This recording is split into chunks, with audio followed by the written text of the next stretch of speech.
api di Jalan Nuri Lorong 300. Dari rekaman video amatir, api menghanguskan 2 rumah semi permanen di Jalan Nuri, Kecamatan Mariso, Kota Makassar. Kejadian ini pun membuat panik warga lantaran api dengan cepat membakar sejumlah material yang mudah terbakar. 4 unit mobil pemadam kebakaran diturunkan ke lokasi untuk memadamkan api.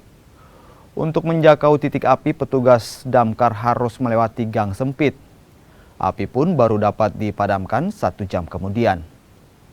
Tidak ada korban jiwa dalam kejadian ini, sementara penyebab pasti kebakaran masih dalam penyelidikan.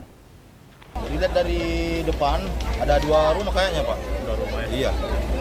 Kalau untuk damkar sendiri berapa diturunkan? Kalau dari damkar, sekitar 6 unit. 6 unit. Iya. Ini ada kendala, Pak, masuk tadi ke sini?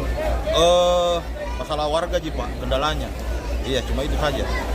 Padat ya? Iya, padat. Dan termasuk juga masuk dalam lorong-lorong, Pak? Iya.